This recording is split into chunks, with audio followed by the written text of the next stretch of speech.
Hello and welcome into this week's edition of High School Roundup here on CUTV. I'm your host, Anthony D'Agostino, and alongside me today, as always, is the dynamic duo of Danny Beck and Stephen Ruffing. Guys, had a great week of high school football. Playoffs are already starting to be set and finalized here as teams are punching their ticket and getting left out. Yeah, it is. It's insane that we're already at this point in the season. It's kind of sad how fast it's been going, honestly. It just seems like we just flipped the switch and it was on. It was almost playoff time. Yeah, just like that. High school football is here and then it's gone. We're getting down to the nitty-gritty. Grit is what defines these teams now, who can get in the playoffs and who's going to get knocked out. It's going to be exciting. This is the week where it's a show-me-something game almost every week for these teams who are on the bubble of being in the playoffs or not being in the playoffs. And on our standings, when you see them, you'll see the asterisk for if they've made the playoffs and the X if they have not made the playoffs. Well, before we get to that, though, we have highlights from this past week's CUTV Game of the Week where California took on non-conference rival Rochester. And Danny, you have the highlights for that one. I do have the highlights, Anthony, and you mentioned that these are the teams that really have to show what they have, the grit that they have. And this non-conference matchup for California was exactly like that. So we're just going to get started right away into the highlights. And right here you can see Rochester coming to the middle of the field at the away Trojans field. And California got started pretty quick, and we really expected them to with their run game. And right here, Jelani Stafford, really the catalyst behind this run game and getting into the end zone first to make the score 7-0. And then right here, Rochester answering back early on in the game. Actually, it's going to be into the second quarter, and a great pass over there from Malik Strozer. And then another run. This time, it's actually not going to be Jelani Stafford. It is going to be Colin Phillips, as he's going to streak through on the left side of the field and get into the end zone on a 29-yard run, something other than Jelani Stafford getting into the end zone. And then right here, yet again, another Jelani Stafford run right up the middle, kind of faking our cameraman out there. Thought he was going to get tackled, but gets into the end zone on a 27-yard run. And then right here, towards the end of the game, California's going to strip Rochester and get into the end zone with Ben Belitsky. That's the end of the game score, and we were talking about that on the broadcast. Why would they score that late in the game? But this is a non-conference matchup. California really had to show everybody something, and to beat a Rochester team 38-6, that's exactly what they did. They just showed the entire conference that this team is for real.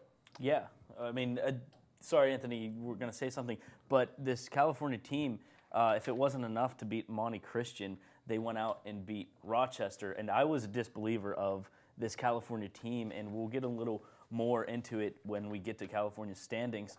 But, I mean, this team is so powerful, and you'd thought that Rochester could hang around that 54-7 win Rochester had last year over California. You thought that was going to play an effect, but it didn't. California showed us something. And, Steve, I think we were talking about this off camera, that why California had to put up those big numbers against a non-conference rival in Rochester. And do you want to explain exactly what you were talking about? Yeah, and there was a big pass at the end of the game to get California to score once more. They didn't score off the big pass. They were just setting it up, and they eventually did score. But a lot of people were disagreeing. I know Colin, who was on the call with me, disagreed with that move.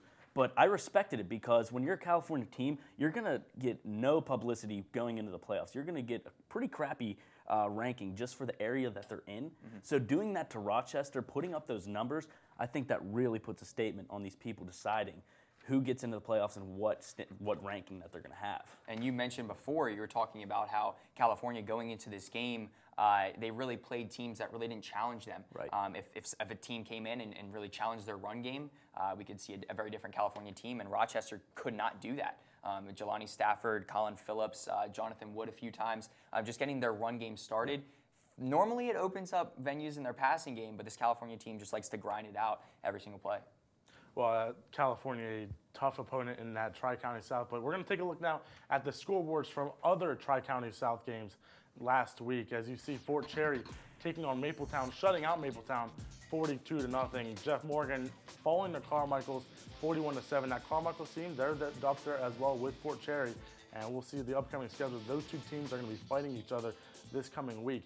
As we take a look at the other scoreboard here in the Tri-County South, Monessen took on West Green, and West Green won 48-16.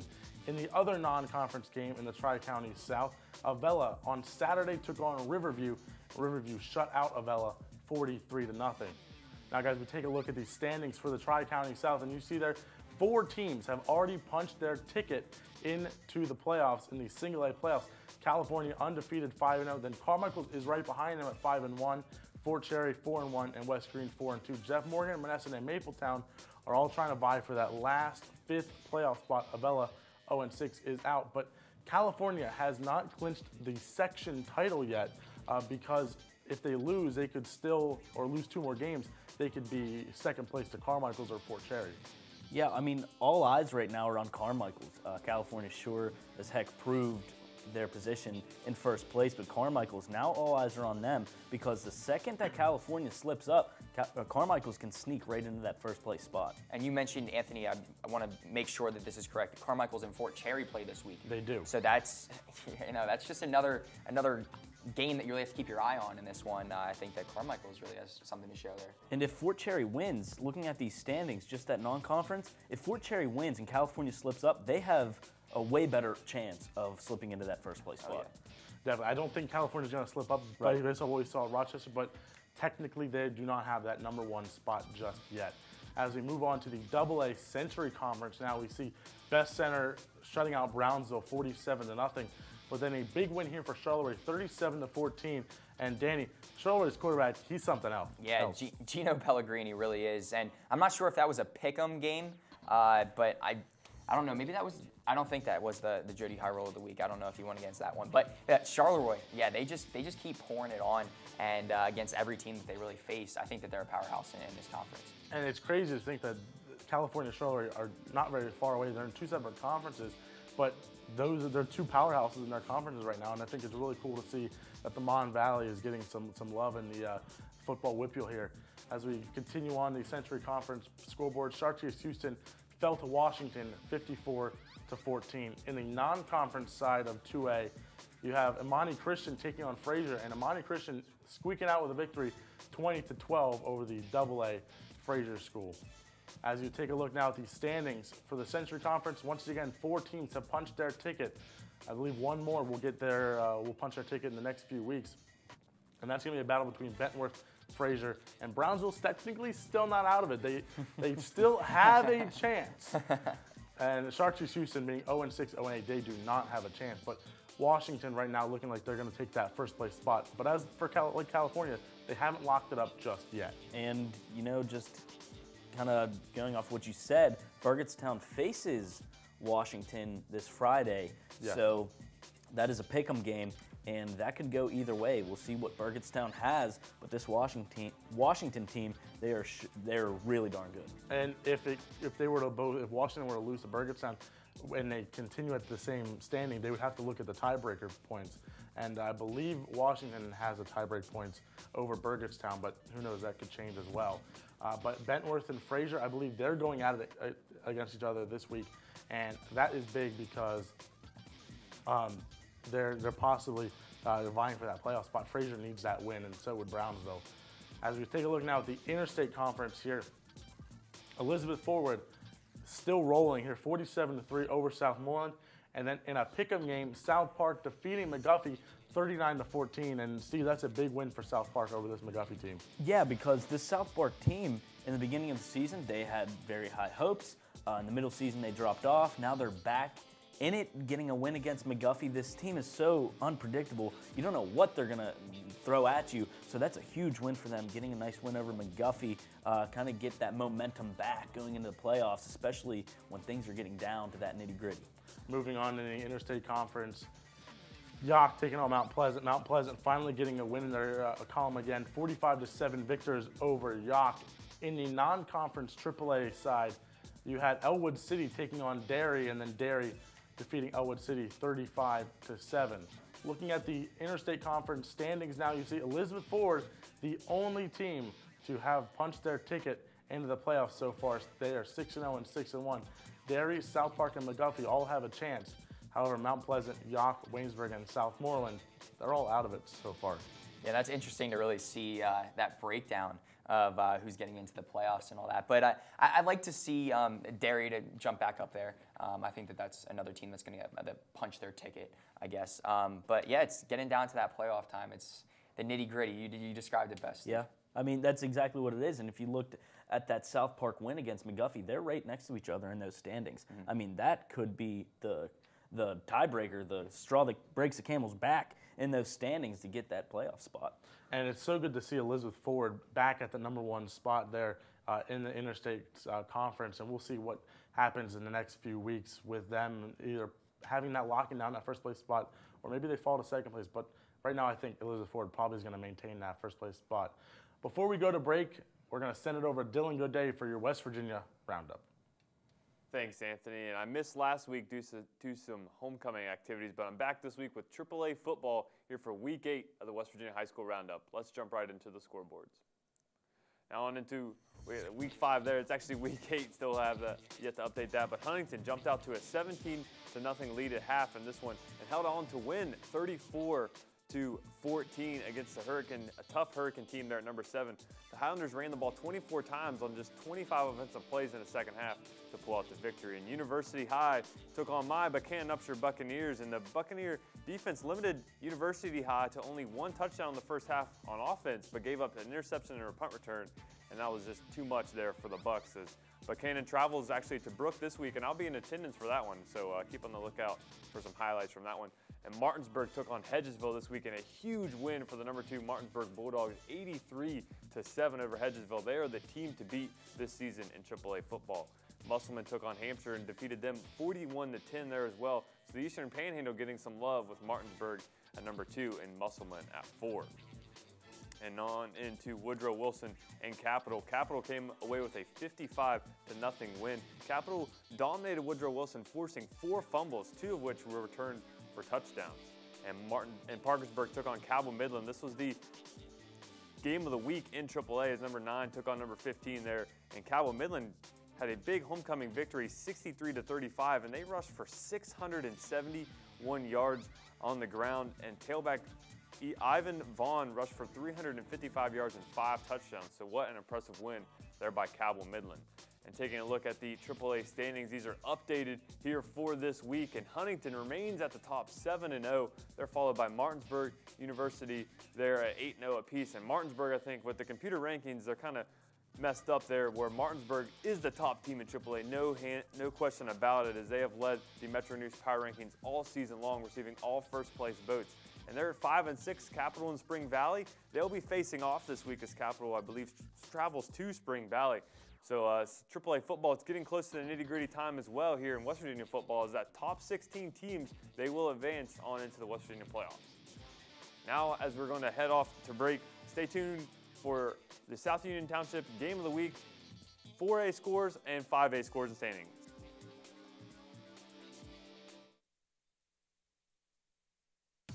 Save preset 1 for Cal U's best music. More music in the car, more music in the door, more music everywhere. This is 91.9 WCAL Power 92.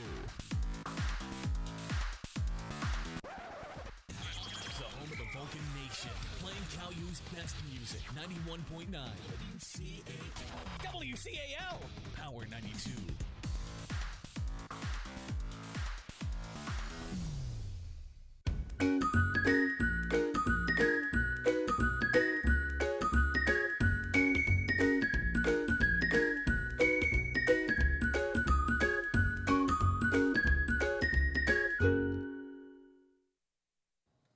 Hello and welcome back to High School Roundup here on CUTV. As we get into the 4A and 5A side of things here on High School Roundup, we have the Big 9 Conference here and the Laurel Highlands team, who's coming off a big win against the Uniontown team. And Stephen Ruffing, as always, Laurel Highlands superfan here, taking away the highlights. Oh, yeah. I mean, Laurel Highlands, this team puts the big in Big 9.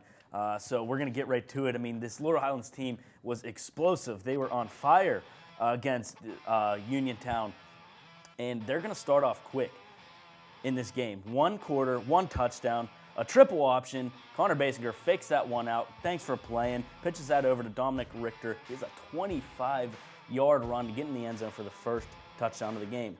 End of the first, 7-0 Laurel Highlands. And this will be Basinger. He's usually known for his running game. He's going to drop back. He's going to send a bomb to Ryan Fike for 22 yards with an impressive catch. That will lead to a 1-yard touchdown for Laurel Highlands. Then this one here, a bad snap, blocked by Laurel Highlands. We've seen this before. Couldn't get into the end zone, picks it up. That will also lead to a 1-yard run touchdown for Laurel Highlands. Richter back on the board, a pitch out to him. 8-yard run into the end zone, finds his hole. Laurel Highlands on the board yet again. Halftime, it was 27-0. Uniontown showing up on the board with a huge 42-yard pass from Omar Teets to Brian Harris. Uniontown trying to make a game of this. But Chad Petrish says no from Laurel Highlands, makes his way up the field, breaks a few tackles, very flashy form to get a 52-yard touchdown after breaking a couple tackles and dives into the end zone. Uniontown, they just wouldn't go away though. Omar Teets going long again, a bomb 45-yard pass to none other than Brian Harris yet again. But Laurel Highlands, they will put the nail into the coffin. Jacob McClusack, 3-yard run to end this game. Laurel Highlands, they looked as good as ever, 40-15. Uniontown, thanks for playing. But next week, Laurel Highlands will face Thomas Jefferson, and upset alert! You're hearing it here first. So, but anyways, it's a fantastic win for Laurel Highlands. Confidence booster. I mean, that 40-15 win. I mean, they looked on fire. It's Uniontown even throwing a couple bombs. Yeah, they definitely did, and you're not going to be getting the most calm Thomas Jefferson team. No. Pretty angry. We'll see it in a little bit of foreshadowing, but yeah, they look pretty good. Yeah, they did. Definitely in the highlights, and super fan Steve over here, he likes to boast up his Laurel Highlands Mustangs. Hey, I don't do the boasting. They do. They give me a They reason. do. They give me a reason. Well, I think it's really interesting that 2 weeks in a row now we've seen a blocked punt Yep. from Laurel Highlands. One last week sent them into the end zone for the touchdown. This one was not. But last week it was more of their skill. This time it was more of a bad snap by Uniontown. But still, 2 blocked punts is pretty cool for Laurel Highlands to see that as well. As we're looking at the Big 9 scoreboards now, you see Albert Gallatin falling to Trinity 48-8. And there's where Danny's talking about Thomas Jefferson being angry. Bell Vernon defeating Thomas Jefferson 21-17. And I got to say, pick'em game, one person out of all of us and Twitter picked Bell Vernon to win. So Dylan Godet, congratulations on that pick'em right there. Guys, that's kind of unbelievable, seeing what we saw Bell Vernon versus Trinity. I didn't think they possibly had it to be able to beat this powerful Thomas Jefferson team, but they did. Yeah, and it's kind of cool that we got to see this Bell Vernon team just a week prior. And this Trinity score as well with Joey Caroli, I'm sure, led that. I didn't see any of those game notes, but 48-8, pretty dominant fashion. But on the other side, beating a powerhouse like Thomas Jefferson, you really just have to keep your head high if you're Thomas Jefferson and just keep on rolling the season. It'll be interesting, though, because that was the game that we were really looking forward to. Before it was the West Mifflin and Ringgold or Bell Vernon and Thomas Jefferson, and now we're getting just in the meat of the great football that we like to see. Yeah, and you said the pick'ems, fake fan Dylan Godet, beginning of the year, couldn't even spell Bell Vernon. I know, just coming out of nowhere, out of the woodworks, just a super fan, as he claims. But, I mean, that's a huge win for Bell Vernon, getting that W against Thomas Jefferson. That it was. As we continue on the Big 9 Conference, West Mifflin defeating Ringgold 37-13. A big confidence win for West Mifflin there. As we look now at the non-conference side, Montour taking on Greensburg-Salem. Montour winning 38-0. You look now at the Big 9 standings. Congratulations, Bell Vernon. You have clinched the Big 9 Conference with that win over Thomas Jefferson. They are 7-0 and 7-0. Thomas Jefferson right there at second place, the only other team to clinch the playoffs with a 5-1 record in the conference. West Mifflin, Trinity, Greensburg-Salem, Ringgold, and Laurel Highlands still trying to battle for those playoff spots as Albert Gallatin and Uniontown have all fallen. But big time for Bell Vernon. They're clinching that #1 spot. Absolutely. I mean, that's huge for them. I honestly didn't think Thomas Jefferson could be beat, but that Leopards team, they looked good against Trinity. I just didn't think they had enough to beat TJ. As we look now at the 5A Big East Conference here, Armstrong and Penn Trafford. Penn Trafford won 49-3. Gateway taking on Kiski. Gateway winning 61-21. Looking now at the Big East Conference, Latrobe taking on Franklin Regional, and Latrobe just barely losing to Franklin Regional 23-20. Franklin Regional, a team that used to be a powerhouse, and now they almost fell to Latrobe, but they still come away with a victory. Plum defeating Collinsville 48-12. As you look now at the Big East Conference non-conference game, McKeesport beating Upper St. Clair, a big win for McKeesport, 42-14, Steve. That's very, very surprising. Upper St. Clair, they're like a powerhouse. They are. But McKeesport proving their stuff with that win against Upper St. Clair. You look now at the Big East standings here, and the playoffs have already been determined. They just don't know which team is going to come away with the section title. Penn Trafford, McKeesport, Gateway, and Franklin Regional have all clinched the playoff spots. Plum, Armstrong, Latrobe, Kiski, and Connellsville have fallen. Which team, guys, do you think is going to take away that #1 spot? I don't really see anybody slowing down Penn Trafford. I think that they're going to roll in the playoffs. But, I mean, that McKeesport game, that was a little bit of a surprise. Upper St. Clair, I believe, played one of the Alleghenies not too long ago and went into overtime and lost. So it was West Allegheny. I figured it was one of North or West. But, yeah, it's just wild to even think that McKeesport took them down. Yeah, absolutely. But I think Penn Trafford's going to hold on to that first place spot as well. We'll see exactly what happens in the coming weeks. We'll also take a look before we go into break. Colin Kirkwood has the local high school roundup here, our hometown scoreboard. Take it away, Colin. Hey, thanks, Anthony. Another great week of high school football, and just like home cooking, I've got a good old serving of hometown football for you here. So we'll jump right on into these scoreboards. First up, we've got Stephen Ruffing Steel Valley taking on East Allegheny, coming away with another win as they just keep on rolling, 34-13. Lampeter Strasburg took on E-Town. Tough loss to go to 2 losses in a row, if I'm correct. I could be wrong, but tough for them, but they'll be able to come back. Next up, we've got Central Dauphin, who took on Micah Parsons and the Harrisburg Cougars. A tough loss there on a Saturday, 48-10. And then once again, you are reading that score correctly. 74-16, Williams Valley over Millersburg. And Williams Valley is nipping on the heels of California in the single A state standings, so keep an eye out for them. They may make some noise here come November. And last but not least, we've got, as you heard earlier from Dylan, his Buckhannon Upshur Buccaneers took on University. Had a hard loss there, 42-3. Moving on into the standings board, not much change here. Steve stands alone up top once again. Anthony's falling right behind him at 5-2. Danny 4-3, still holding down the middle. Dylan right behind him, 3-4, not too bad. And then down there in the famous club bottom, Brownsville 1-7 and Millersburg 0-8. Gary Smith and I making sure we take care of it down there. But make sure you stay tuned because we've still got lots more packed into this great show because we've got upcoming games. Pine Grove takes on Millersburg in a battle of winless teams. Someone's coming away with a win, so stay tuned for that. CD heads to Chambersburg in a conference game. Steel Valley takes on Sarah Catholic. Cacalico comes to LS, and Buckhannon Upshur hits the road for Brook, and make sure you look for Dylan's highlights from that game. But in the meantime, coming up later, we've got the upcoming schedules, our famous pick'em featuring the high roll of the week and the top 3 plays. So lots more great things coming here on CUTV, so stay tuned.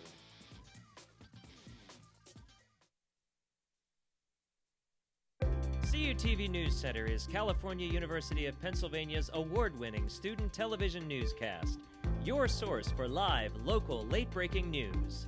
Forecast from the CalU Weather Center, the region's latest entertainment news, Vulcan sports highlights and regional scoreboards, with television news coverage you can't get anywhere else. Watch it live Thursdays on CUTV and on demand. CUTV News Center, online all the time.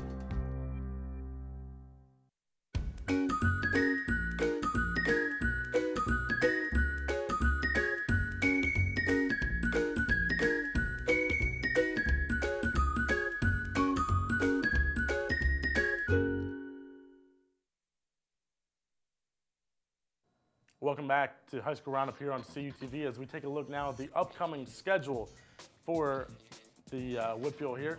TriCounty South Conference Friday, October 20th. Avella is at Monessen, California at Jeff Morgan. As I said, the Show Me Something game for Carmichael and Fort Cherry battling for the playoffs. They take on each other at Fort Cherry this coming Friday.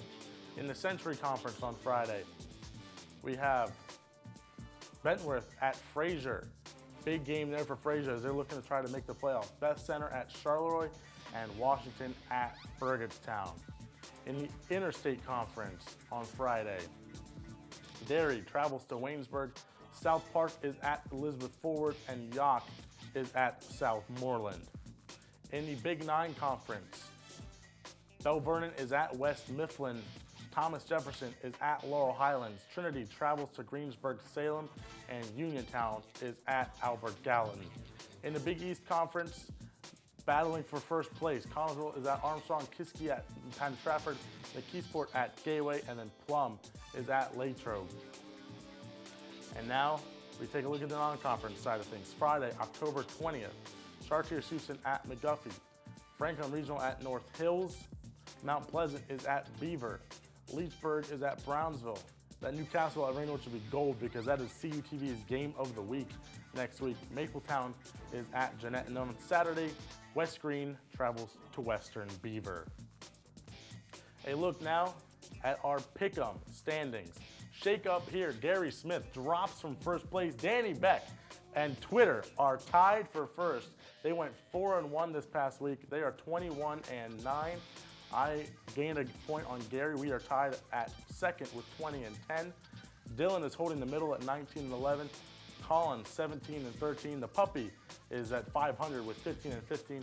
Steve, Jody Hyrule going 0-5 last week. He is now 13-17.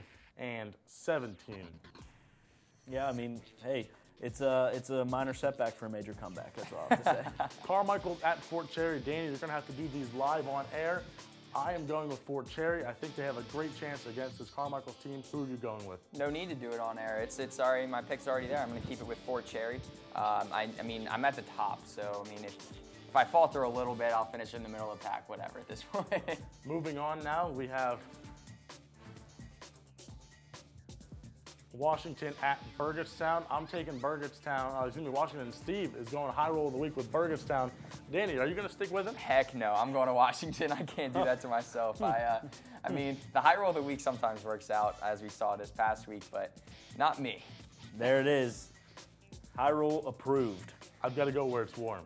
I got to go where it's warm because that's a hot take.